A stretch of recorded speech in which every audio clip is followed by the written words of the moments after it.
Adams, Here. Adamley, Here. Adamowski, Adamson, Here. Adler, Here. Anderson, Anderson, Here. Bueller, Bueller, Bueller, Bueller.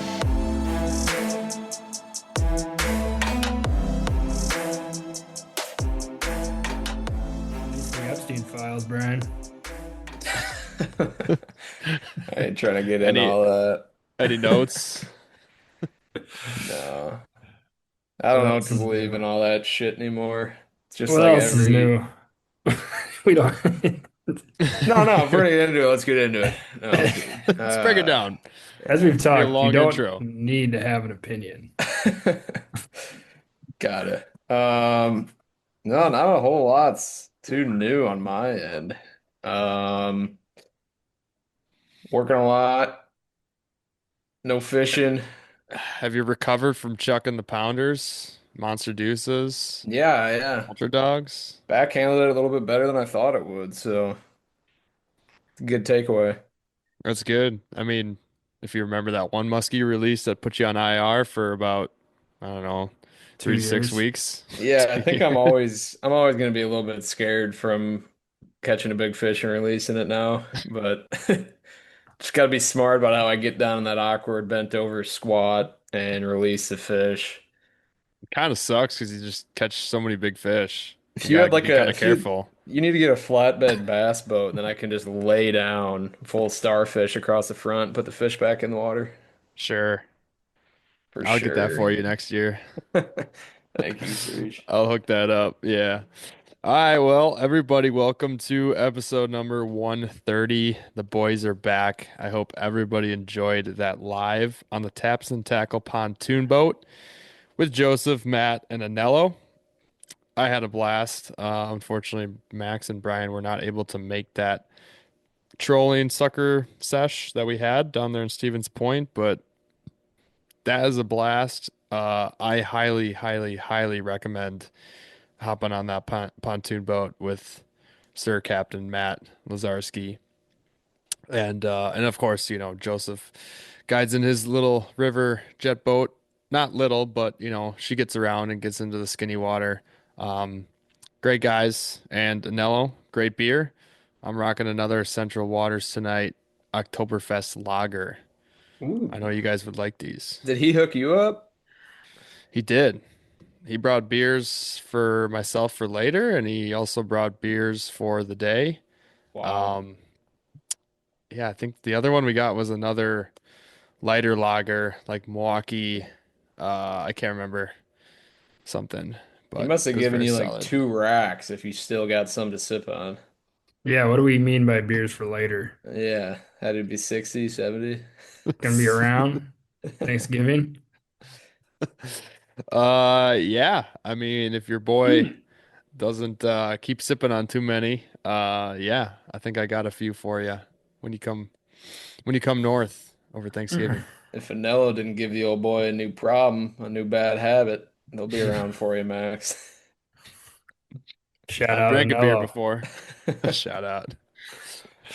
Yeah, I Yeah. will I appreciate that. I'll be up north in what is it? Tuesday today? So 10 days.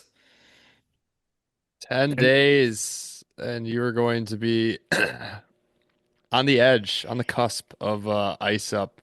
Max yeah, and I might be on the couch just watching football, possibly. But That ain't bad. don't know if I'm gonna take that for an answer.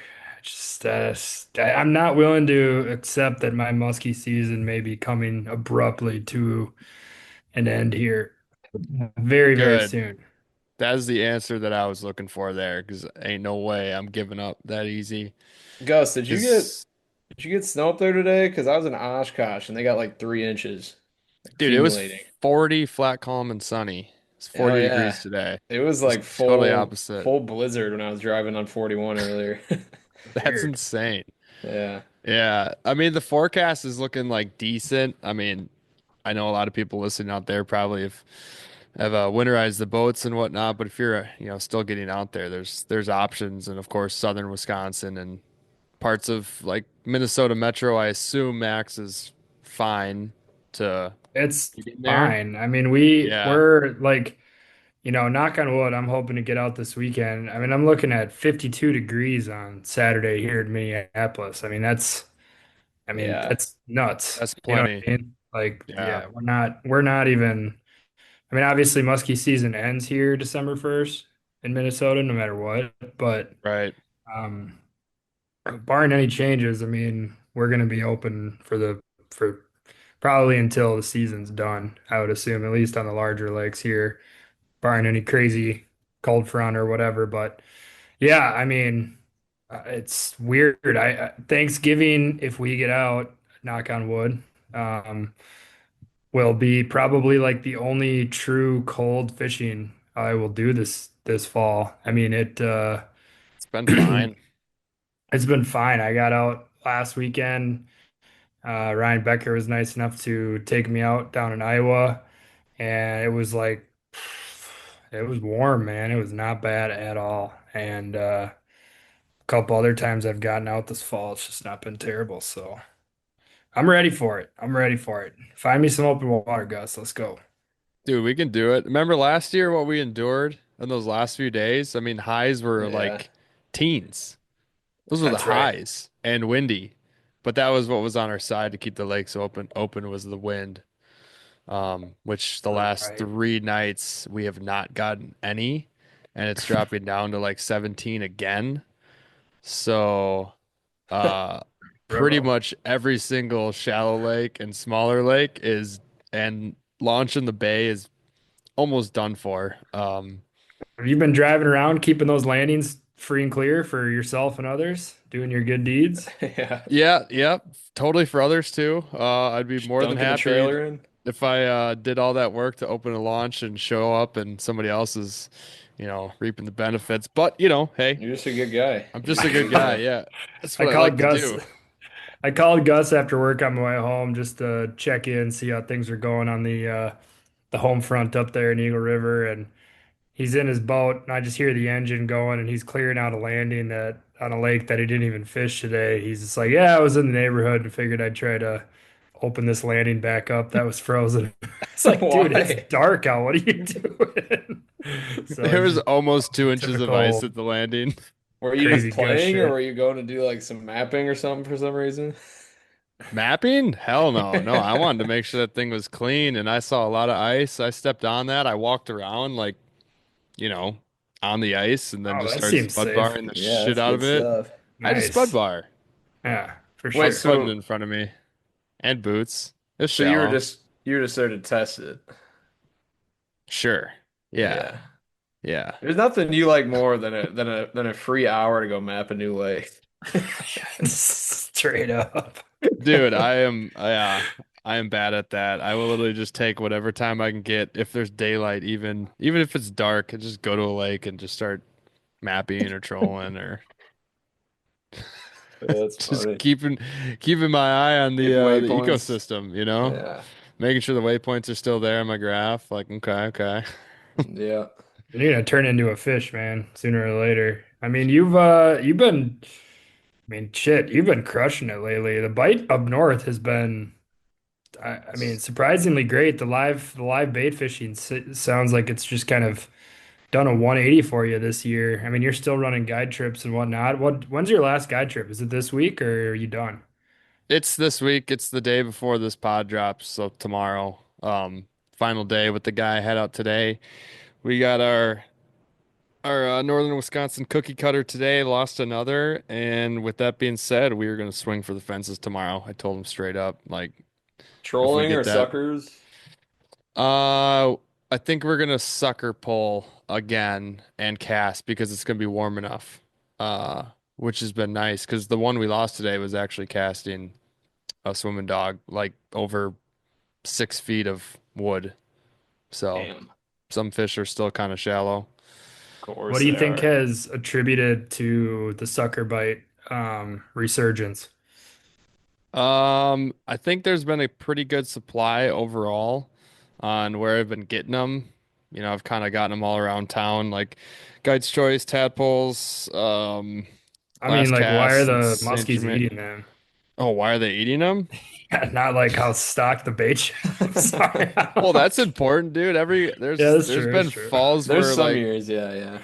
I swear there's sometimes you go into these shops and like obviously they can't do anything about it. It's where they get them, but you look at the supply and you're like, "Oh, what the hell are those things?" Terrible. There's no way they got them out of the river, and they always say wild caught, but or captured, whatever it is. No, this year, you know, I obviously was still trying to go for big fish at all times, once it hit the fall, but I think I would say the fact that I stayed actually away from Cisco-based waters a lot with suckers because as well as I do, Max, we have tried suckers on Cisco-based lakes and it is tough. Like generally they're clear and all those lakes have suckers in them, but for whatever reason those fish just smarten up.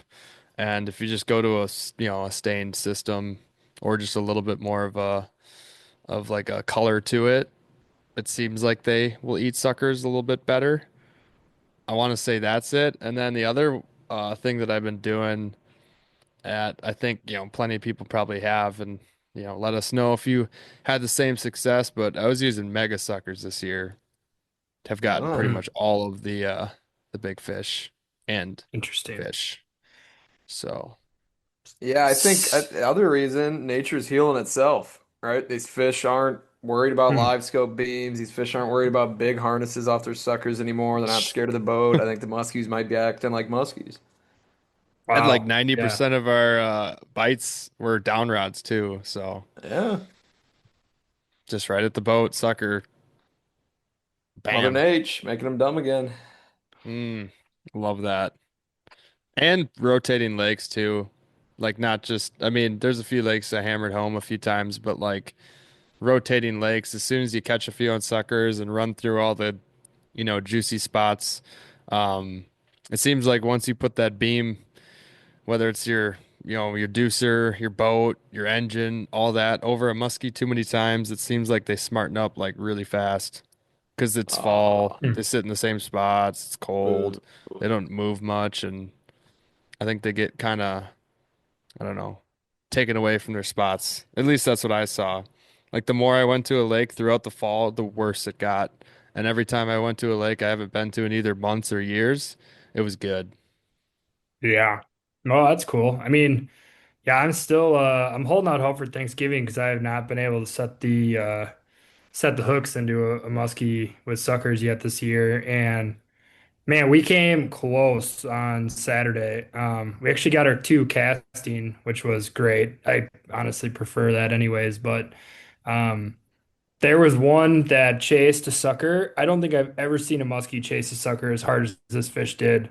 It was actually really cool to see. We were in like super shallow water and we were using big suckers too. And one of the sucker we were using was pretty lively. And we kind of like slid up with the bait in this shallow water. There was just like football field of bait. So it was just crazy. Like you couldn't even side image was just like it was just bait on both sides. And we're like, okay, there's got to be a muskie here. And all of a sudden our suckers started going like crazy. Like the you could like it just started zipping out line like back and forth. We're like, oh, it's got to be getting chased. And I'm like, look over the side. And literally there's just this muskie like shark finning this sucker on the surface, like trying to eat it. And the sucker was like Barry Sanders in its prime. Like it was like darting to the left, darting Come to the right, on. like swimming up, swimming down. Did The you thing even would name not. for it? No, he didn't name him, which Oh. probably was our biggest flaw. But Absolutely got to name them. I could not believe this muskie didn't eat anything. It didn't eat any of our baits after that, or it just like it was just having fun. I think they were just goofing. I think they were just goofing, man. Playful. Yeah, I think they were just messing around. I don't even think I don't know what was going on there. It was bizarre. I don't think I've ever seen a muskie chase that hard and not eat. The It was crazy thing is, like, you'd think in nature, like, without a line and a rig attached to the sucker, like, if they're not willing to eat it when it can only go so far on the line, like, how would they ever be able to eat it? Just a natural fish in the lake that can run anywhere. it Like, just like the can't be muskie that just hard.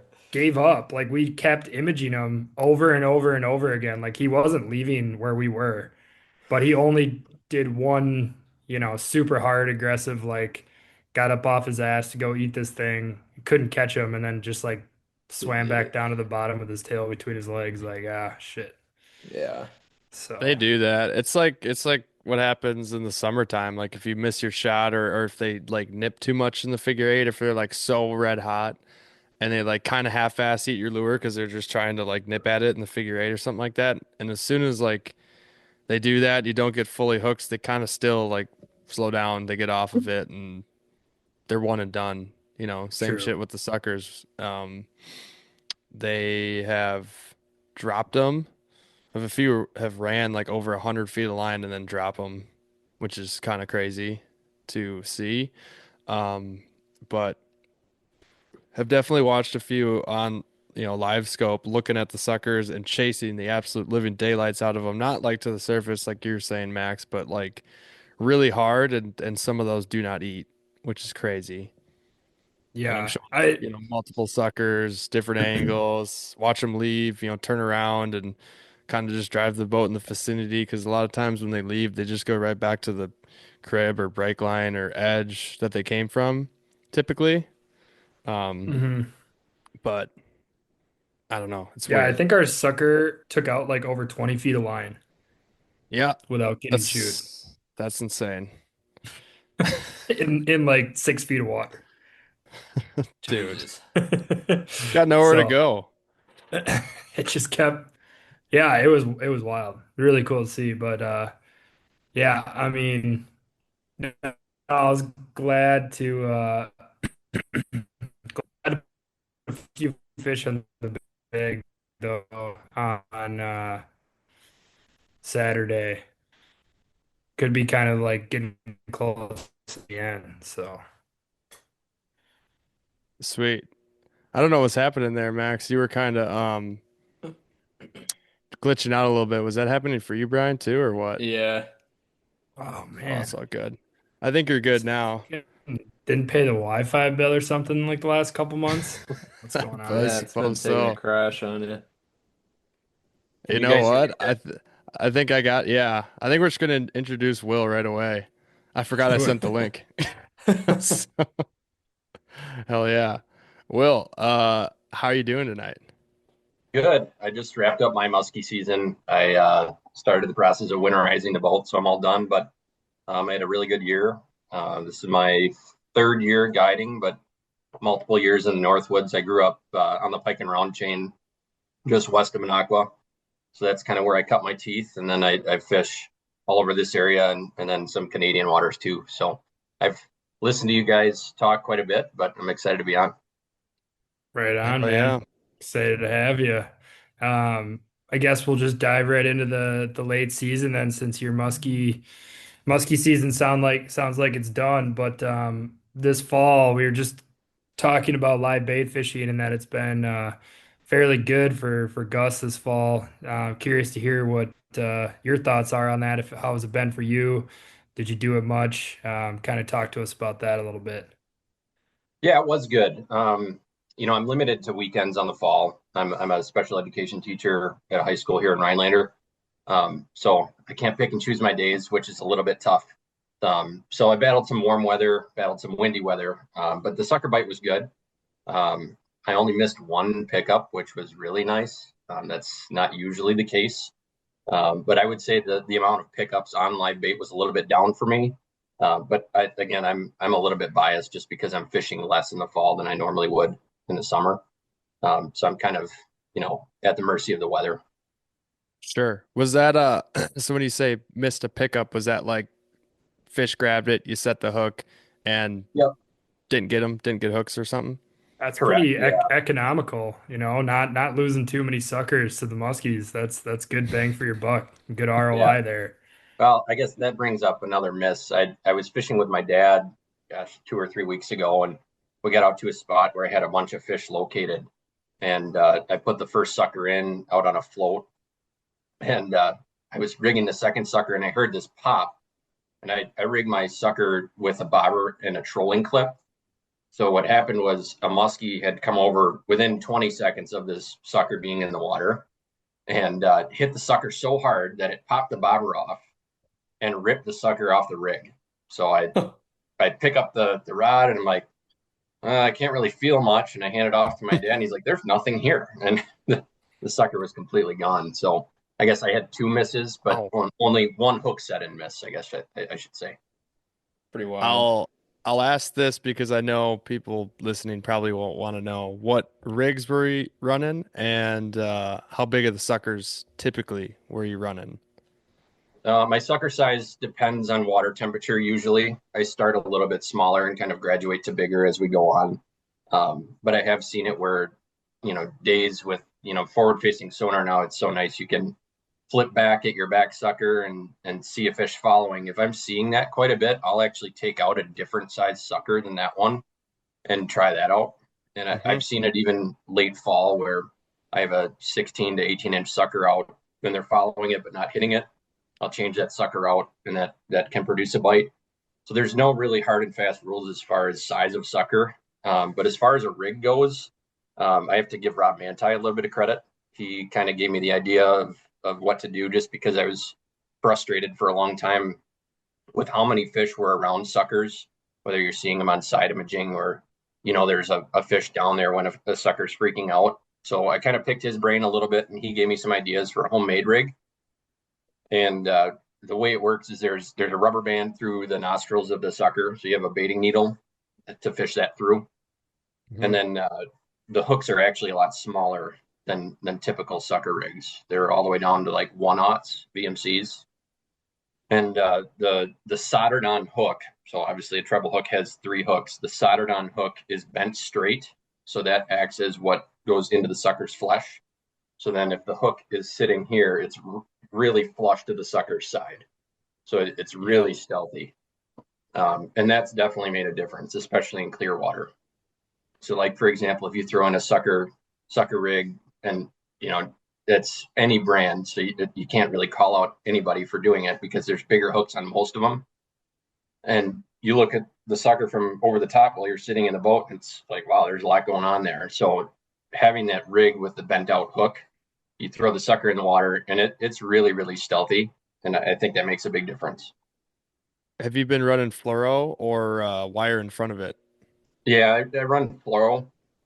And I guess the scary part with that is if you get one that has the entire rig in its mouth, you have to be really vigilant in watching that fluorocarbon. I've had it where you catch a fish and it's chopped up, so you got to retie. And I've had problems in the past with fluorocarbon leaders on sucker rigs tying up on that side hook on the sucker. I don't know if you ever see that at all, where the sucker will kind of flip around and catch that fluorocarbon with a hook. And then the sucker's dragging on its side. Yep. So I played around with some different types of fluorocarbon, and it seems like 80-pound fluorocarbon, which seems really light, is actually the best. It seems like it's just supple enough to where it doesn't allow that sucker to turn back and catch on the hook. 130-pound, you'll get a lot more, I guess, tie-ups is what I call them. Okay. But I got another technical question here too. Since you're running a stealthier rig, straightened out hooks that are going to come out of the sucker like super easily when you set the hook, and a rubber band, so you don't have the nose hook, which is also like another way to not have the sucker come off the rig very easily. Are you setting the hook like to the moon, or you just No. quick snap? Yeah, it's a quick snap, and the way I describe it to clients is you're going to set the hook hard, but I don't want to see your hardest hook set. And what I really want to see in order for you to catch this fish is a little bit of slack in that line before you set. So there has to be a snap. So I usually tell them to reel down within 18 inches of the water surface with the rod tip. Stop reeling, drop that rod tip to the surface, and then snap. So they have at least 1.5 feet of slack in that line, which creates that pop to break the rubber band and then pop the hooks out of that sucker's flesh. Sweet. I like it. Makes sense. Are you running weights too? Like what size weights are you running to keep them down? That I'm not as technical with, to be honest, Max. Yeah.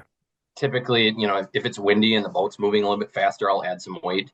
My gauge is really that down sucker that I run next to the boat. I'm watching that line pretty constantly.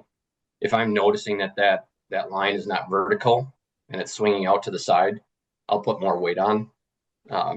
If I'm fishing shallower water, I tend to go lighter weight just because I want that sucker to swim around a little bit more. If I'm fishing a real steep break, say 20 to 30 feet of water, I'm going to put more and more weight on just to keep that sucker down. Yeah. I'm not super technical either. If you look at my rigs, I got like a weight here, a weight there, a rubber core, a swivel sink. It's just shit all over the place. And I don't think it matters so much when it's out in front, a 2 or 3 feet, I guess, in front of that Yeah, sucker. the one thing that I guess if you would have asked me last year, and I would have said yes, I believe in it for sure, is the Livingston bullets. It makes that EBS, like electronic bait fish sound. So when you put either your fingers on it or throw it in the water, it makes kind of like a little. Um, I think it's a bait fish in distress is what they call it. And I played around with that for a couple of years, and it seemed like wherever I put it, it was out fishing the other rig that I had out without one, like 3 to 1 actually. And it didn't matter if it was on the down rod or on the bobber rod. Hmm. But this year it didn't matter. It was like 50-50 or really close. Interesting. Man, So do those turn off after you turn them on? they turn off when they come out of the water for a period of time. Yeah, the That's batteries nice. the batteries do eventually die, so you have to replace them. But I have one on a rod still in my garage that is still working after 3 years, so they Yeah, last for a while. that's good. Yeah, because Has it been running for 3 years straight? No, no, yeah, dying distressed baitfish sounds are fine when they're under the water, not as fine when they're in the boat. We had a couple that were just in the boat and even like in the little storage locker, you'd still hear them down there. Like, what the hell is that? That has been Uh, kind of funny, but oh man. Well, that's good to hear that sucker's been working. I like the rig. It's fairly similar to me. I haven't landed on like a clear-cut answer. I've been just using different rigs, front halves. I've been starting to use some like custom leads made by Kyle Hunsater from Hunsy Tales. He's not sure if he's gonna market them or not. They've been fantastic this year. They're teed out small hooks. They're like 1 or 2 aught. So that's what we have in common there with the successes of hookup. And instead of straightening out one of them, he just has the tiny little panfish hook facing the other direction. So when you do pull it and set the hook, it slides right out of the sucker, no problem. sure. Rather than if you put in a full, part of the treble in there, that sometimes ends up not breaking free. And I've been trying some nose clips, just the straight up, single hook out the front. I haven't seen too much difference on that, to be honest, but been trying to run fluoro mainly in front, but when doing the like dirtier water, I don't think it matters, but clear water, absolutely. I think fluoro's pretty darn necessary, honestly. Yeah, for sure. Does does he crimp his rigs or does he tie them or does he do both? It's crimp coated, like nylon coated wire and crimped. So it's like very straightened out wired. It's flexible enough, but it's pretty straightened out. And I've tried it where I do 2 leads from the front and right off of each side, but I've actually done where you hook up one lead to like the nose part, and then you hook up the other one to that same hook, and then you take that line and it wraps on top of the sucker to I hook up to gotcha. the other side. So that lead is hiding pretty much at the top of the sucker. And again, from below, you don't see really anything, to be honest. So I think that's helped. So what's the difference in length of lead then? So you must have a hook, say 3 or 4 inches behind the head of the sucker, and then do you have one pretty close to the tail, or are they staggered a little bit closer? I just got a bunch of like little individual leads made up anywhere from like 2.5 inches long to like 5, 6 or more. And I've seen a better hookup if I have one sitting a lot further back because I've watched visually on some cleaner water fish swim around with them T-boned, like not super close to the head every Sure. once in a while. I don't know if it's like weary or pressured fish or why they do that. Um, but it seems like the colder the water, the more they just want to swim with it for a second before they eat it, and the warmer the water, like if you're using suckers late September and early to mid-October, they're gonna chow them down like almost instantly. But Do you ever notice when you get a little bit warmer weather, like a quick warm up in the fall, do you see suckers getting grabbed by the tail or the back half of the sucker more and more? yeah, I was gonna say that's when losses or just crappy sucker days happen. And honestly, between trolling and casting, it's like a horse apiece on what could get the bites. Like you'd almost rather trigger them, where live bait is when the temps are dropping, they chow those. They prefer them actually. So I definitely see that. I don't know if you saw that as well on some of the warm ups, if you had better success casting or suckers. Yeah, I had a really great October casting actually. And you mentioned you wanted to do MVP of baits. I don't know if that's the time for it now, but Possibly. I had a really great Yeah. stretch with a certain bait in October and actually even later in the summer that really shined in my boat. So that was pretty special. I mean, it almost seemed like it was kind of a vacuum in front of the boat before the fish even saw a sucker at times. So that was cool. Gus, maybe we dive right into the bait MVPs of 2025 then. Yeah. Yeah, I think Well, you so. lead us off because now you got our Yeah, you attention here. piqued our Okay. curiosity. All right. Well, I brought a couple baits along. I got a swim fin by Bam Bam that Awesome. that was killer in my boat. And to be honest, I was kind of skeptical at first. My buddies bought some for a Lake of the Woods trip in July, and I was like, it's just another swim bait type deal. And, I've got a bunch of those. What's the difference? So he started throwing it. I'm like, wait a second, rip that thing a little bit. And I'm like, all right, well, I give it a little bit of slack line, and all of a sudden it starts dancing left and right. I'm like, okay, this is a lot different than any other swim bait that I have.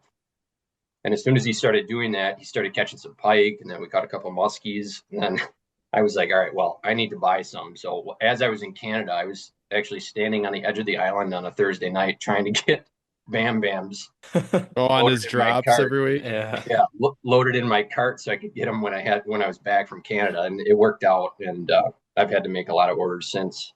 I really like the bow fins, but the swim fin was really good this year. In October, I had a number of fish over 45 inches eat it just head first, all the way to the gills. We got the It is cutthroats. crazy. Like I was in your boat. Like, oh, it's just another swim bait. We'll kind of see how it is. But I mean, it performed for us the first time out with it, and it was kind of like, huh. I mean, I guess it is a heavier head weight and just slightly different action, but it works. Yeah, when that thing is able to walk left and right like that, it's pretty incredible. Yeah. The one thing I will say, I guess, to give people a little bit of a tip, I struggled with it when we had that first bit of cool down. Like, I was having a lot of success when the water was warm, kind of summer peak condition. And then I was continuing to rip it really hard with slack and dance it left and right really quickly.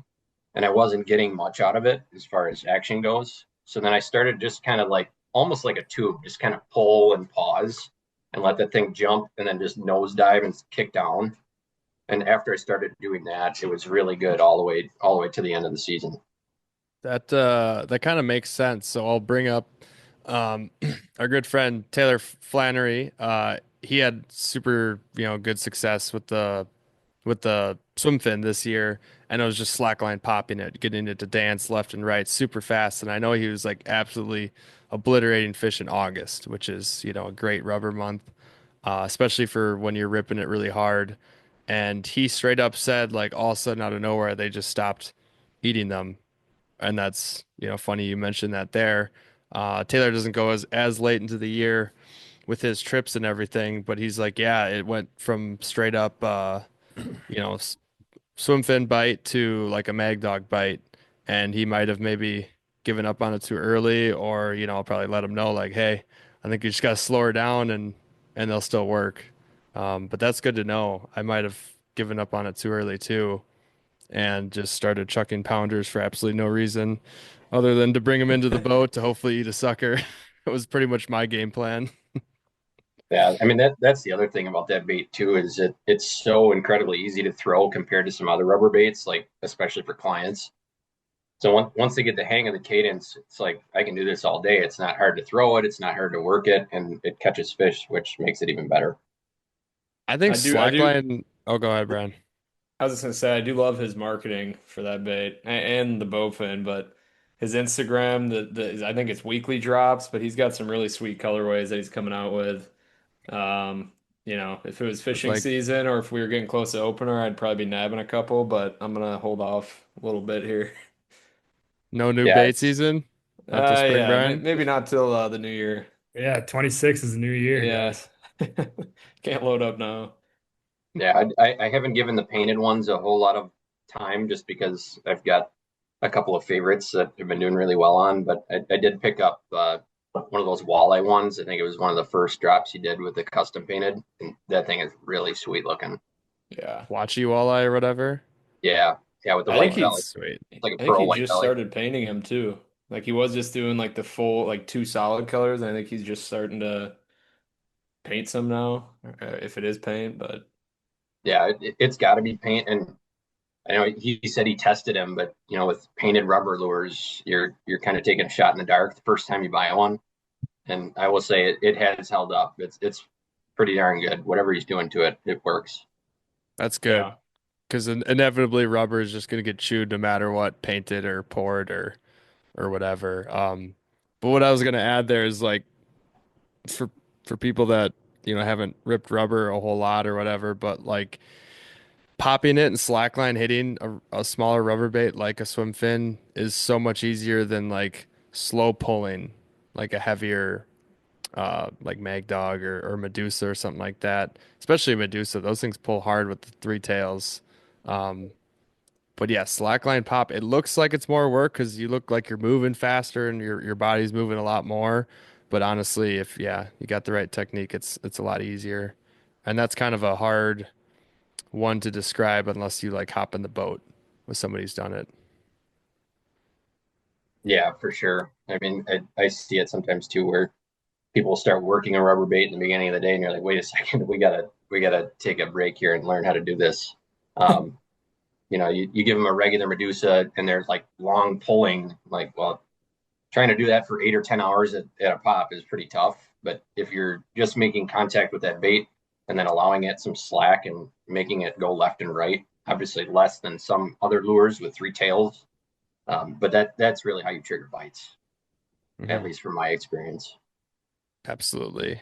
So we got one MVP there. Max, did you Brian, have a you got second? one.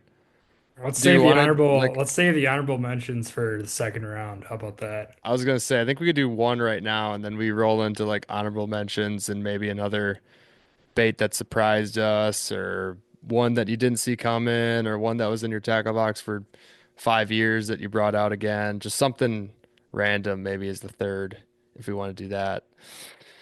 Um, Brian, you look like you're done thinking. Um, nope, shaking his head already. All right. Nah, you got it. Oh boy. Um, by sheer numbers. It would be hard for me to not just say the Huntsy Tail banger. Oh, come on. What? Why are you saying I was that? gonna go. I was going basic bitch. I was Yeah, gonna go that's such basic a bitch. chalk play there. Come on, get creative. It's the number one seed, though. Uh, I mean, it is the number one seed. It's also the number one bait or it's a fish catching machine this year in the boat. Um, oh, honestly, I'll give it because it's going to be coming out next year. How about the 810 banger, the prototype? It had the word proto in front of it, so it caught some more fish. But it did start slaying them as soon as it hit like August. That like 810 combo, that size, double skirted, seemed to like outperform a lot of the other baits. And then they kind of slid back into I'm gonna chow the 7/8 size or the smaller size for a little bit in late September. But something about that 810 was awesome because you could burn it and we were catching some fish, and it also just had this crazy grind when you slow rolled it, and that was getting a lot of attention from some fish when like the temps dropped a little too fast in September, and just going over a little bit deeper water. So that's going to be the true MVP. Was the A10 banger. I mean, it's the second fish that ever hit that lure for me when casting it. The first was a tiger, which was pretty sweet. Ate way out in the cast, but tigers do that anyways. But the other one, the second hit was Max and Brian were in the boat for, was possibly an inland, 50-ish, 49-ish that hit out in the cast. So it's definitely special.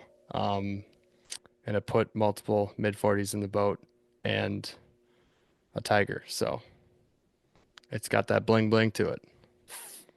What do you mind Right me on. asking what the length of that bait is?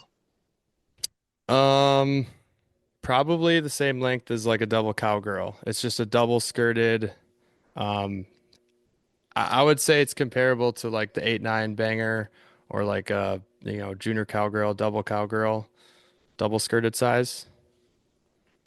But he throws the larger banger in the back of it, Okay. so it probably is, goodness, at least 12, 13 inches or so. I don't know what a normal like larger bucktail is, but definitely not a small one. So that's going to be my bait MVP on the season. I'll have to think about my honorable mention coming up next. But Brian, now it looks like you're not going to shake your head here, and you got yours ready. What Well, you yeah, got? I still don't have a great answer for you. Thinking back at all my fish catches this year in limited action, I want to say I caught a fish on a different bait every time. I Every think you one that I'm did. going back in my head is a new bait and like a totally different bait. So I'm probably not a good one Diversified to portfolio. ask. Yeah. Yeah. If I had to pick an MVP out of all of them, I mean, I'd have to go with the PB breaker, which is also a boring answer. Caught once again on a flap tail. Um, just the old reliable at this point. If they're biting, throw it, sunset, automatic. Dude's breaks his PB Book it. with the same bait he caught his previous PB on. Yeah. Well, somewhat. The other one was Incredible. a spinnerbait, which was probably just heavier. That was the heaviest one, yeah, for Yeah. sure. But I think your new What PB might even be heavier. what flap tail is this? Bomb Bomb Squad. Squad. This year's though was the bigger one, right? That's right. Your first one was on the C4. I think it Yeah. inhaled it, and that was the botched net job almost by me. And then this year's was the MK 65. Yeah. Yeah, big girl. That that's a type of bait I do not throw enough. I've got I don't know if you know what a TR custom flap tail is. Yep. Um, I think they come to the Wisconsin show every year, but that's the only one I have. Um, and it just seems like I reach for a different top water bait when the time is right. So I should definitely keep that in my back pocket for next year. The Yeah. thing is, it's deadly. It's deadly first bait through when it's on fire. Like, and it's a solid hookup ratio too. With those little, treble hook leads off the sides. Yeah. But I like Max, that how about answer. you? Well, I'd say Gus probably took my MVP of the year with the 7/8 Huntsy tail. That one definitely for me was the resurgence of the bucktail for me this year for sure. But I was gonna do an honorable mention, and I think I'll just scoot this one up into the MVP. Was not a consistent producer throughout the year, but it had a run here in the metro where it was damn near automatic on getting bites and contacting fish, and that was the wood tick by Kramer Bros, the number 9 specifically, Kramer Bros Wood Tick.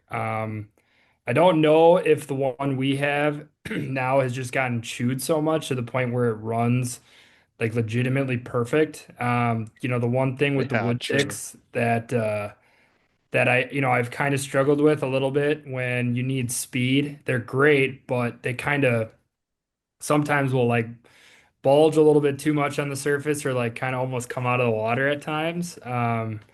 And I think with the number 9 one, at least from the one we have, it runs like perfectly, just subsurface. You can move it as literally as fast as you want. Like I cannot reel a bucktail as fast as you can burn that wood tick in. It just calls fish in, especially these Leech Lake fish for whatever reason. And it's like the ideal bait to roll through like, you know, good cabbage beds, sand bite. Like it just was kind of a tool that worked throughout the entire What summer down here in the metro. It was just a what killer was the bait mouth. I lost at Vermilion?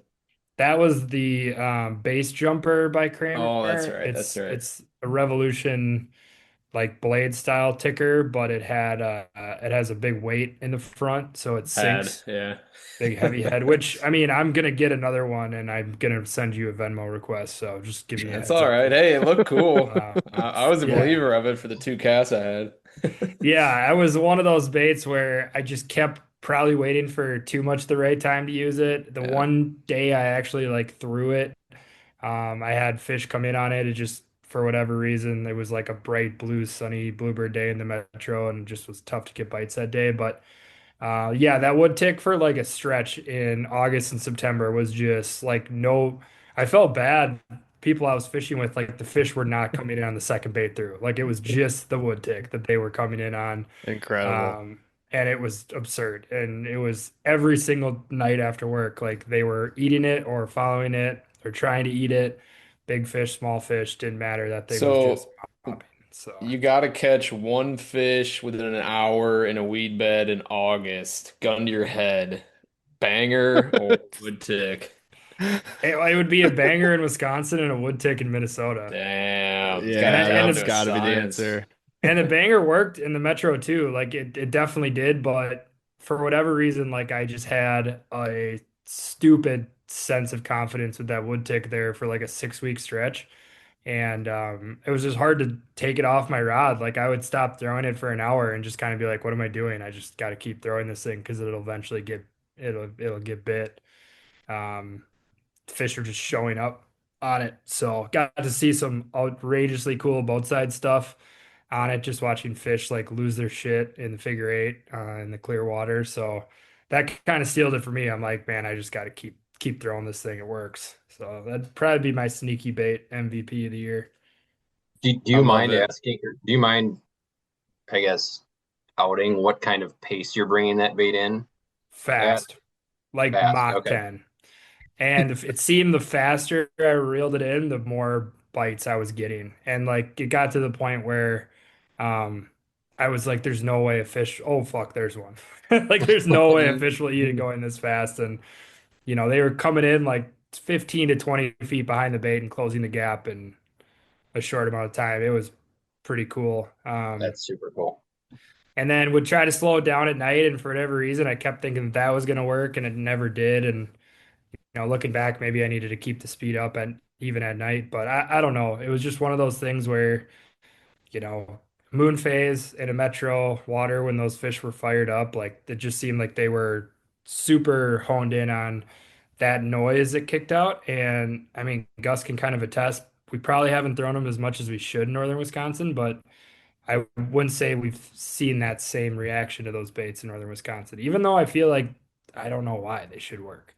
I I mean, so you're in recap on the wood tick in northern Wisconsin. I would 100% say it did not throw it enough to like truly see its potential. But opening weekend, I know Max, you raised like a 4 footer on one. That was kind of neat to see. Mhm. Mhm. But when you were smashing them in Minnesota and get a bunch of follows, sandbite this, I tried it on some pretty juicy weather, local waters here, numbers, body of water, and fish came up and looked at them. They kind of fired up, and then they wouldn't eat them in the eight. So I might have been going too slow or had one that's a little too buoyant. I was just trying the number 7, which I think might be super buoyant. I might have to poke some holes in that in the wood part and let Yeah, it soak in like a suic. I wish I had my wood tick up here. I think it's in my car, but the body of the wood tick is just like chowed. And the one thing that was crazy about that bait is legitimately trying to murder it. Like it was not, they were not coming up and nipping it. Like when they would eat it, it would be like straight vertical, like smashing it. And that was, and even in the eight, like they were going nuts trying to just murder the thing. So yeah, that's whatever that sound is when those fish get going. And I wouldn't say it's like a great, or at least I didn't have much success with it like outside of windows. So that might be a weird little caveat there. Like when we were outside of windows and then people were like I was fishing with, they'd get follows or bites on like other baits and I wasn't getting the action. But then it was like moon phase or pre-storm or something. It was just like put on a wood tick and you're gonna get smashed. So Hmm. yeah, but I'm kind of in Brian's camp too. And I was thinking back like this year, I mean, I even just think back to my last like 6 or 7 muskies, and I think it's like bucktail, spinnerbait, crankbait, L-tail, pounder, mag double dog. It's like a total hodgepodge of like random baits. So Yeah. yeah, definitely diversified portfolio this year, which I think is a good thing. Yeah, I mean, that's kind of nice 'cause sometimes I'm wishing for them to just bite something different, please. You know, Yeah. True. like Yeah. Oh man. sometimes you get on a pattern and it's just like that's what they want. You wish you could duplicate it with a different bait. So that's super cool. I've heard, kind of some similar stuff with people in the swim fin where, like a guy that we fished with in Vermilion, Ryan's cousin Levi, like apparently kind of same story that you had where it was like started using them and then once he kind of figured out how to work them, it was just like a light switch and just started annihilating fish on them. Taylor, obviously, you now we've set, you kind of gave that whole your story on it. So it seems like an interesting bait where I feel like people that really got good at working them just did a number on the muskies with them this year. Yeah, I was telling Brady, I was messaging back and forth with him a couple weeks ago and just giving him some credit. There's really no other bait on the market like that bait right now. And I don't know if it's just the fact that they haven't seen anything like it or something different, but it just catches fish. And the fact that it's super easy to throw is even better. It's a smaller So profile too. It's Yeah, I think perfect it's for only nine predators. 9 inches, I think it is. Yeah. so let's do maybe some honorable mentions. It could be baits that caught fish that you were surprised caught, maybe just baits that were cool looking that you that kind of surprised you. Um, Brad, I know you're deep in thought, but you got a deep Rolodex of baits here. I'm gonna start Yeah. with you, kicking it over to you. Dang. Where do you want him in it there, kid? No, Golly. he's better when things are fresh, There just really let him shoot is. from the hip. Yeah, just there really is there was quite a few I caught fish on this year that kind of caught me by surprise. Um I'm usually throwing some weird shit or shit that I just like want to catch a muskie on, maybe not necessarily what's best for the case at hand, but obviously the glide bait fish was great. And that was on a bait that I probably would have never known about. Unless shout out Trey sent it over my way. So that manta, which is a very cool glide bait. I'd be curious if you could kind of weight that thing down and run it like, I don't know, 5 feet down. Because it does stay, it's pretty buoyant. But the other day, that same day, I caught a fish on um the A name's on the jointed tip of my tongue. crankbait, Smitty. Smitty joiner. It's probably, I don't know, 7 inch bait maybe. It's a little tiny thing. But was just whacking it finesse style and caught one then. So, You caught uh, every fish that weekend on backdoor hook sets, side image fish. yeah, yeah, backhand hook set, Can you teach me how to do that? backhand hook set. He's Yeah. the king. I do end up like just not even thinking about it, but just like ripping rubber or crankbait backhand just because like I'm running out of boat room or something, and I just all of a sudden that's when they eat. But I don't think you maybe set the hook. I've gotten lucky. Yeah, he's got to pin them, keep tension. Whoa, you lucky? No, no, no, no. Come on. But even like the dipstick fish, I mean that hasn't caught a fish all year. I've used it one other time all year. It looked really cool, so I was like, all right, screw it. So I don't know if I can narrow down another MVP, but Yeah, we're going Lake Vermilion. Everyone's throwing giant rubber baits, and here you are throwing a dipstick. I mean, it is a big dipstick, but still. That's Mhm. true. What was it, like 14? I guess it's not that big, but It's That's it's pretty crazy. big. That's a crazy thing to say. Uh, Gus, give us your honorable mention. oh boy. If I'm going like serious bait that just absolutely hammer down fish, it's between two. I'm gonna end up saying them both, but I think the one that truly did smash, and every year catch on these no matter what, but this year it seemed to be a specific size and style, was the shallow weighted regular Medusa. Um, that was glued to my rod a lot. If you bent the harness a little bit or kept it, you know, gliding, it could pretty much glide left and right and then just hover there in the weed beds. And I made it so they can pretty much rip them as hard as possible and keep it in the strike zone while not blowing out of the water and also not head dropping too much. And for a while there, that was like super dominant. That caught some insanely nice fish this year in the boat. I think it had two over 47 doing that, ripping it super hard in sub 6 foot cabbage in July.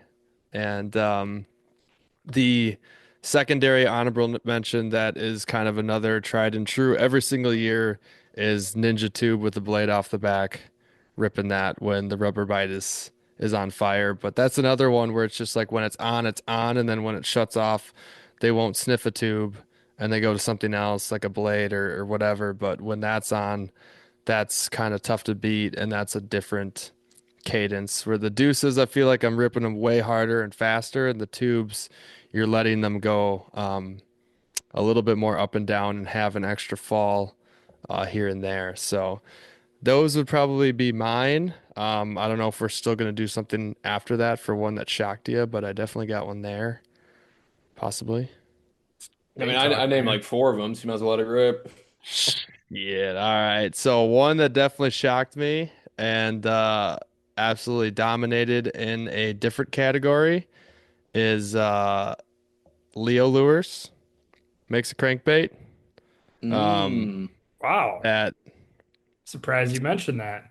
Todd Leopardi. I think I'm gonna keep which one hammered fish under wraps, but that one was a year-end recap. That one casted, twitched, and trolled. Caught quite a few nice fish, and well, I mean, it's hard to not mention it. I mean, literally, I Yeah. sent the picture to Todd and he reposted it on his Instagram. I told him straight up, that's the one that Papa Manti got the 51 and a half on, was straight retrieving a Leo Lures crankbait. So pretty legit. If it gets a fish of that caliber, I knew it was special. That was literally the first fish that it caught. And then Pretty after good. that, it was, yeah, pretty, it was, it was doing some damage. So I very much enjoyed using that this year. That's cool, Gus. You mentioned a crankbait. I guess I can go the one that shocked me a little bit first, because that kind of piggybacks off of that. The diesel and the stretch diesel from Muskie Train. Oh. Jeff Oh. Hansen actually kind of convinced me during show season to get a couple. We were talking Canadian Muskies and some of the success he's had with that lure, and I'm like, all right, whatever. Kind of got a hole in my pocket at a Muskie show, and I'll buy a couple. And so I brought him up to Canada and had some really good success when bucktails weren't really going. We had some post frontal conditions in August, and that seemed to really shine. Whether it was the real small one, which I think it's like 4 inches maybe, or I think the stretch diesel is like 5.5. Both of them were working, so I kind of brought them back to northern Wisconsin and ground some rocks with them, and they were catching fish doing that too, behind bucktails, which is even better. So that was kind of my shocker for the year. Honorable mention, I kind of have two. I would say the double pit bull was really good, Man.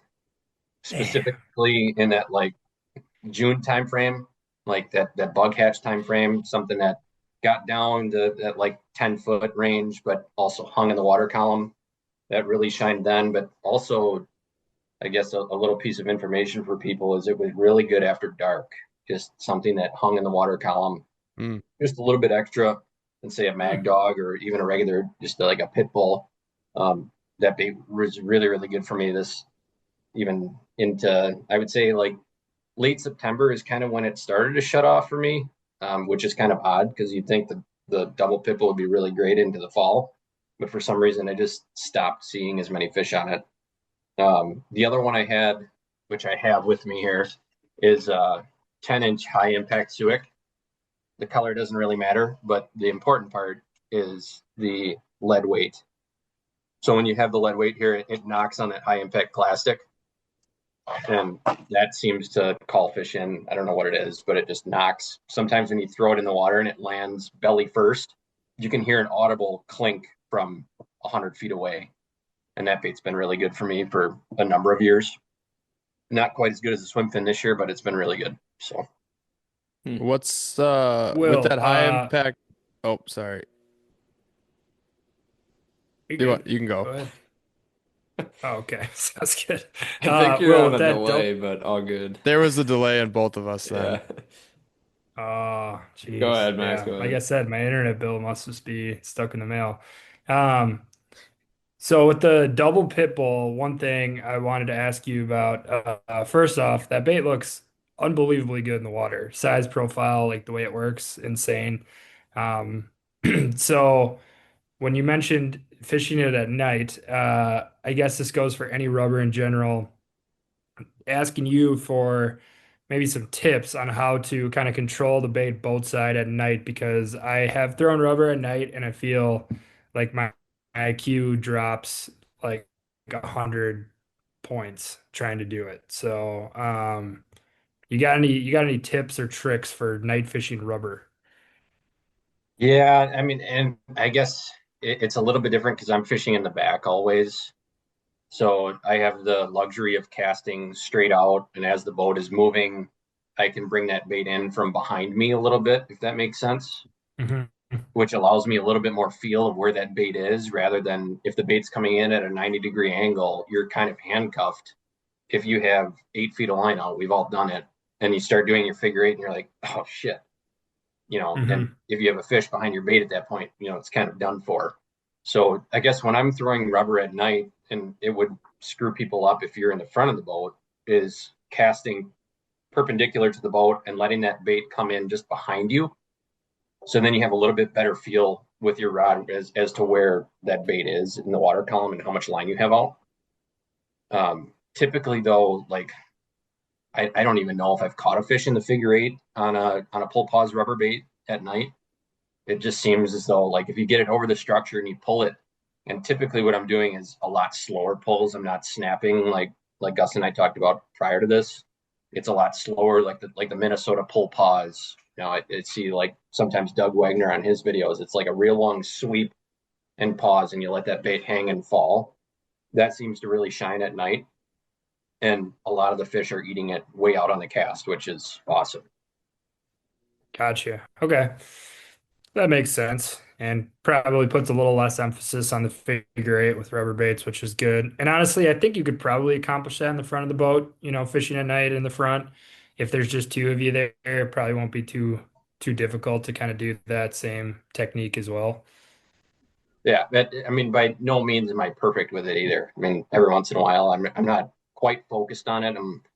Whether it's boat control or whatever it is, I'm doing a figure eight with 6 to 8 feet of line out. I'm like, oh shit, kind of screwed that one up. Been there. Yeah. Yeah.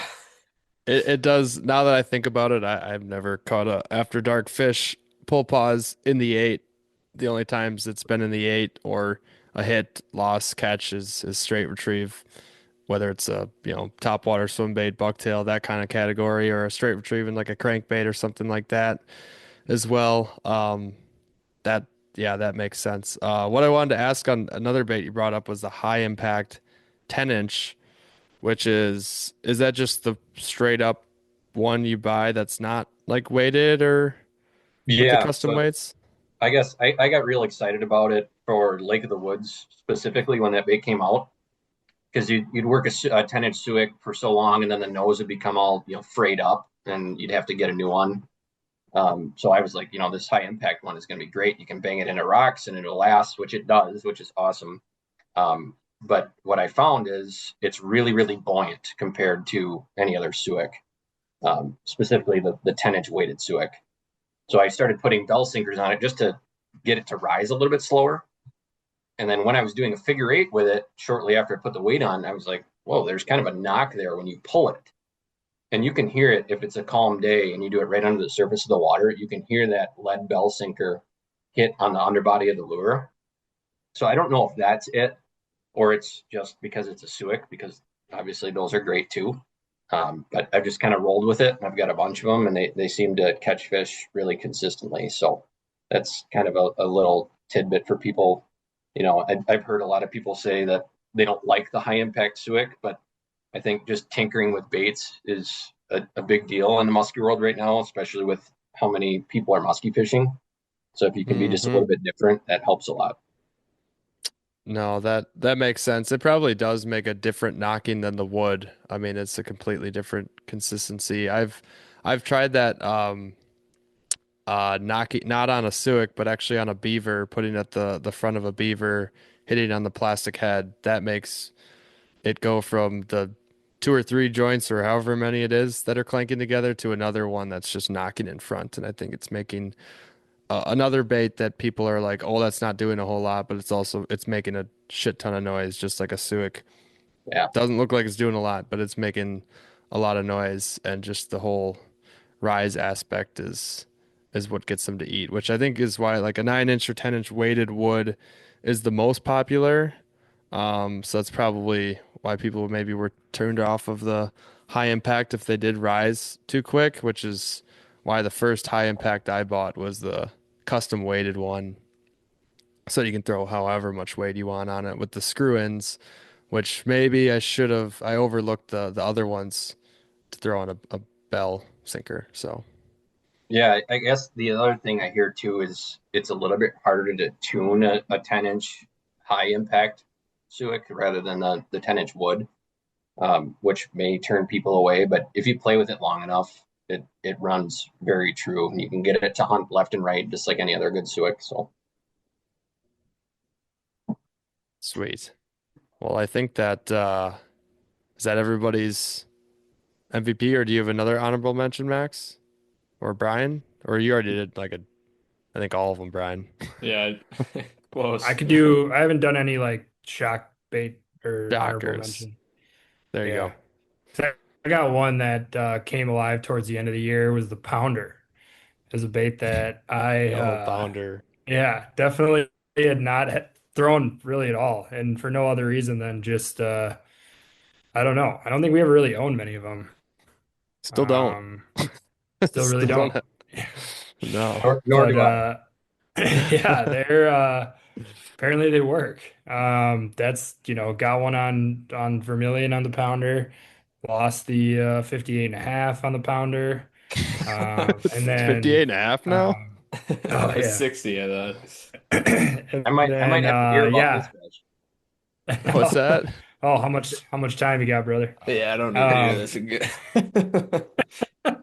and then I actually fished in the Metro after Vermilion, was throwing a pounder that my buddy Josh and had a fish in like 20-foot clarity water come screaming up, fishing over like a secondary break out in the middle of nowhere, and ate it on like the fourth turn of the figure eight. So that was pretty awesome to see that happen. Not converting too many fish in that clarity of water in the figure eight on rubber ever anyways. So that was like really sweet. Just straight Eat that retrieve will it? be etched in my head. Yes and no. First couple turns of straight retrieved and then a couple pops and Ate it on the it pop. ate on one of the high corners, yeah, when it just kind of slowed down a second. I So do it was cool to eat. I do want to throw in one more that Will's pit double dog made me remember was our Vermilion trip with the old China dog, like the original double dog with the little squiggly sidearms. There was Yeah. something about it that triggered some fish's attention, triggered them to open the mouth. So if anybody out there listening has an old China dog, the old little sidearm sticking out of it, I Old mean, T-Rex arm. yeah, mag We'll dog or take a double few. dog, hit us up, hit me up. I'm ready to Venmo for those things. They're pretty cool and they I'm in seem the to work. same boat. I thought about that. I'm like, man, I think those could do some damage in the city lakes as well. I don't even know where to look for them. Like I don't know how I'd find them, but I guess if anybody listening is trying to get rid of some, let me know. Yeah, Boy, they did you don't get work. paid like twice this week or what? I mean, I know we're talking about baits and whatnot, but you've been bringing up like buying them and then like, nah, nah, I should wait. Took out a personal loan for musky baits. Does that double dog, because I don't have any of those original ones, the double dog with the, I guess, the appendage off the side, does that hang a little bit more than the new double dog? That, Yeah, they don't go yeah. as deep, I don't think. The rubber feels way lighter. Like if you hold the bait, it's like softer, and the China dog is like lighter and softer, and the little arms do kind of give it a little extra Okay. glide. We had to actually weight They it move down. too. I mean, they're spinning Yeah, they somehow. are. They're like, Little oh, That's tentacles. interesting you say that, because I guess the double pit bull that I really did well on was the tweener double pit bull, and that was the prototype that ended up not being the one that was produced. So it's the shallow version that ended up being a little heavier than they wanted it to be. hmm. So it was almost like a regular double dog, but it hung just a little bit more than say like a mag double dog that I have in my boat. So that's kind of interesting you say that, Brian. But with the appendages, it hangs just a little bit more. Maybe there's something to that. Yeah. Yeah, something slightly different for them. I mean, it's crazy that something that minor can pique their curiosity over just a regular double dog, but whatever it was, I'm game to see more of it. Yeah, hit the line. Hell yeah. You know Get where it to find all. me. Get them Is it DMs. Phone's is always it on. Savage Gear that makes like a bulldog no or a knockoff bulldog kind of? They that bait's sweet. If that's one that Is it the that X-tail? Becker gave us, Was the X-tail, yeah. Is that what it's called? Okay. that thing works, and that's like some really tough rubber, it feels like. Smells like licorice. Yeah. Yeah, it can't be, don't smell it too much. Yeah. Might be something with rubber scents that gets them going because those China dogs are foul. Yeah, those Super foul. are So like foul. pollution. The Toe Savage Gear fungus. one is just like licorice chemical. I don't know. It all makes a Uh, difference. Gus, you want to Fishing fire on up with the on Mars. the line here? We're going off the rails a bit. Yeah, we are here. I gotta quick share the screen to get this. Do I have it set up? Here we go. Make sure Will can hear as well. Should be able to. Um, just click show meeting again. All right, I'm gonna fire it up from Dave. He's got a good question. Bringing back bucktails into the mix here. Let's let her fly. Hey guys, uh, Dave from the grumpy old guy from the Two Chains again. Got a legit question for you guys this time. Uh, I've been doing this for like 50 years, musky fishing. I mean, and back in the day, it was just bucktails were hair. That was all that you basically could get. Maybe a little marabou somewhere, a specialty, but everything was bucktails. And then it kind of went to hung around with Tony Rizzo for a while, and everything, all the spinners had little tubes on the end of them. That went, and then now we've got the tinsel and flashaboo and that kind of stuff. I was just wondering what you guys think of the evolution of those straight line spinners and what's good now, or are they all still legit? Thanks a lot. Love the pod. Good Shout out. question, Dave. Shout out. I don't know if anybody has something to fly, let it rip. Basically asking like tinsel, hair, the differences, the evolution. I don't know, Will, if you got some history on that. I know, I got to fish with you finally this year I know your dad's been muskie fishing for a long time. I don't know if he's instilled some history on you there. Yeah, I mean I guess the evolution of the double-bladed bucktail kind of brought about tinsel.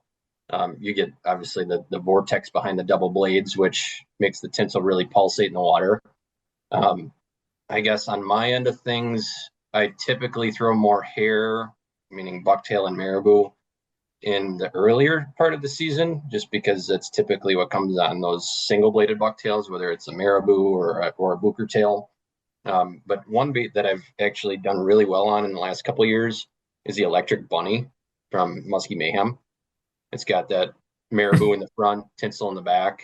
And I've brought that bait everywhere, and it seems to catch fish everywhere it goes. So yeah, I think Max, you've talked about that a little bit. Maybe, Oh, gosh, that's all was it Brian. That's was it- all Brian. It's my okay? creation. Was it opening weekend podcast? Yeah. Is it after that Yeah. one? Okay, so I do listen. That's my proof. But I'd like to say it was more the custom colors than the actual. Okay. Sure. See, I'm pretty plain Jane. I've got one that's got two nickel blades, a little bit of black marabou, not much of it left anymore. And then it's got that kind of like rainbow tinsel.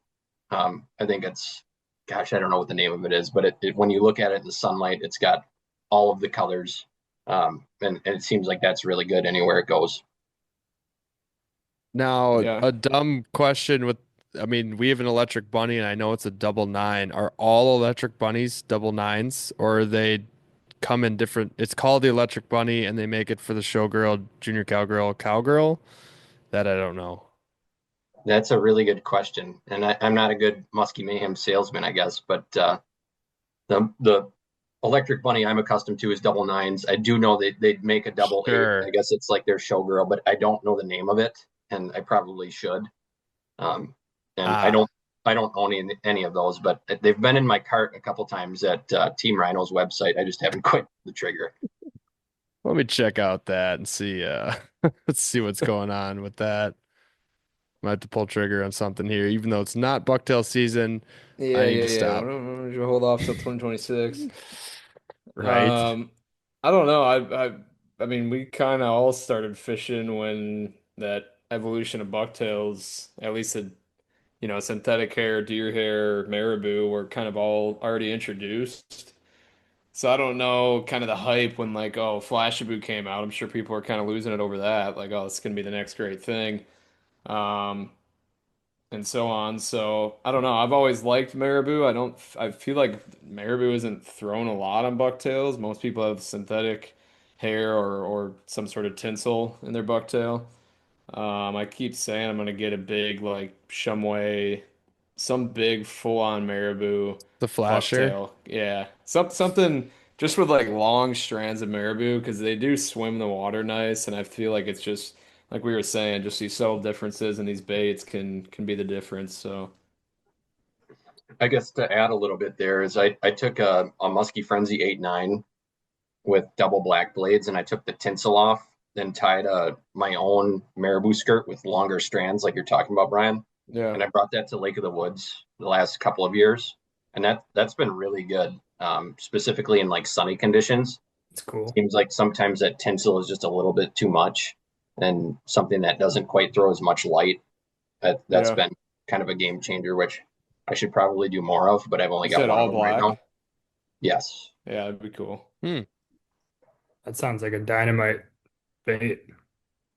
Yeah, That's crazy. I wish I remember the name of the fly shop, but it's in Stevens Point. They sell a bunch of different stuff to tie musky flies. And I went down there one day and bought a bunch of stuff from them and tied that skirt. So Hey, Gus, Probably. I know what you're about to what you ask. doing this winter? Yeah, not a whole lot. What you want? That. That? Yeah. Just that. Just Yeah. that. No, I'll send you some colors, but yeah. something No, like no, that. that's all right. No, I got here. Like, check it out.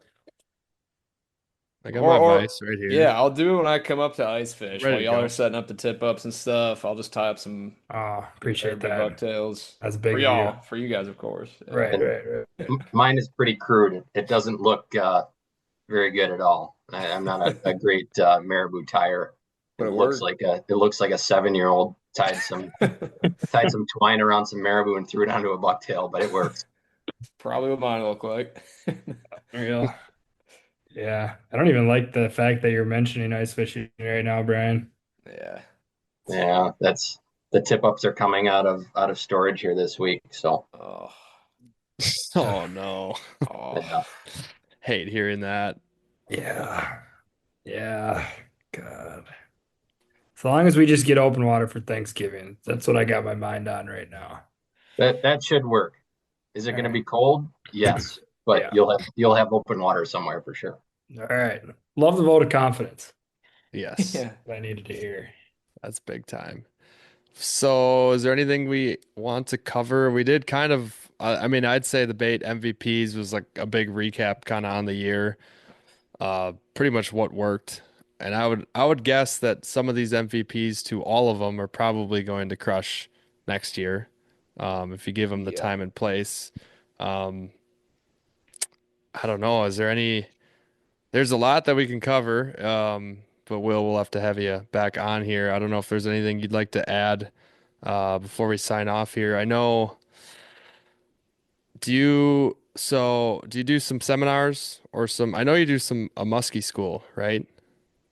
Yeah, so I've seen I've you on been that. lucky enough, I guess, for a little bit of background information is I got started muskie fishing with my dad, who's connected to Muskie Hunter Magazine or was connected to Muskie Hunter Magazine. So I got to know some really big names in the industry, Steve Heiting, Rob Manti, Jim Sarek. Um, and I've been really fortunate to kind of piggyback off of those guys and all of the following that they have.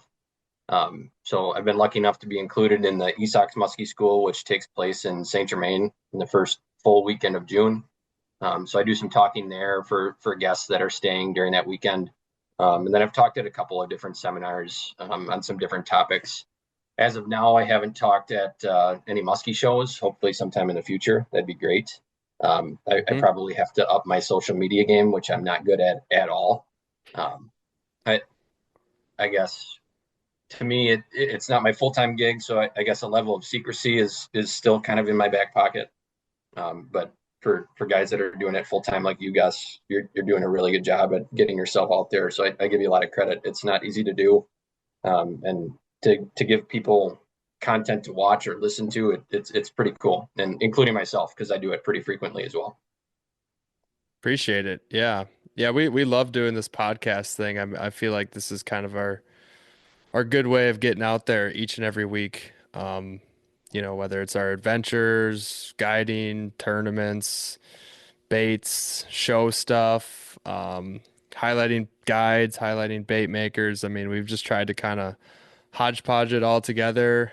A couple chop sessions with just the three of us, those are fun as well. Time and place for sure. But no, appreciate it. Yeah. Getting out there is kind of a tough thing because social media is great. You can, post whenever you want, whatever you want, as many or as little people can see it at once. It's kind of a bizarre thing, but it does work and is powerful. Especially after going to shows, meeting the people that have been following along for a while. So hell yeah. Is there a place that people can sign up already for that, or is that something that's kind of full every year, that school? Typically, what Steve will do is Steve typically runs the program through like Facebook. So if you search up University of Esax Muskie on Facebook, you'll find it. And it's been running for a really long time. It's kind of funny. I actually attended my first one in Canada in 2011, I think it was. They're no longer doing that one, but they're doing one in June in Saint Germain. So you can sign up there. I think probably sometime in the middle of winter, Steve will open that up. And there's people that go every year, and then there's always new attendees. But it's a great way for I would say a newer muskie angler to really break down, of course, early summer fishing, but you're also learning many different ways to fish during that weekend. So not only are you fishing with experienced guides, but you're also learning how to fish at all different times of year. So it's a really great way to kind of cut down that learning curve. Awesome. Sweet. Good Cool. stuff. Do you guys got any Thanks. other questions? No, it was a fun conversation. It was cool recapping baits. Just kind of makes me sad because that means the season's coming to an end, but that's all Yeah. right. It's a great year and Feels like fun not having too Will long on. ago. We were doing our bait recaps from the expo. And now all of a sudden it's the end of the year. We already got MVPs, and now it feels like we had to wait an eternity till expo season. We're Yeah, getting into the lull, the depths of winter. time Yeah, flies though, and we'll be back Yeah. on the water before we know it. yeah, it was a great season. It sucks because normally this time of year I'm like, all right, I'm ready to put stuff away. You kind of those late season woes sometimes with cold water, and this year it just seemed like that never really happened, or at least I don't have much availability to fish late into the season up until ice up. So if I could prolong the season, I would, because it was really really good all the way until the end. Yeah. I agree. It seems like this happens every year. There's like a couple scary cold snaps. You still get out there, maybe a little skim ice on some launches, but then it stays okay, opens back up, and then all of a sudden there's just like a deep freeze that inevitably happens, and we never know when Mother Nature's gonna bring it. But yes, unfortunately, the end is near. But it's been a phenomenal season. I'm very happy to hear you had an awesome season as well. Love the bait recap. I know this probably was a slightly untraditional way of having our first guest appearance. We didn't do as much of a background, but I still really, All good. really enjoyed it. We'll have you on again, and I know you were Yeah. on Backlash as well, so there's probably more on there as well. Yeah, we could We do gotta more of a story time next time. we gotta dive into some of that some old muskie hunter stories from your pops and stuff like that. So Yeah, I got to hang around some pretty cool guys at a young age, which gave me the bug. So I'd love to talk nice. again, but I appreciate you guys having me on. Cool. Absolutely. Thanks for coming on. Brian, you want to take us? Or actually, Whoa, wait, whoa. wait. My apologies. Will, where can people find you on the socials?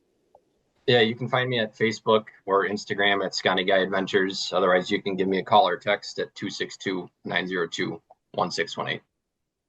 Fantastic.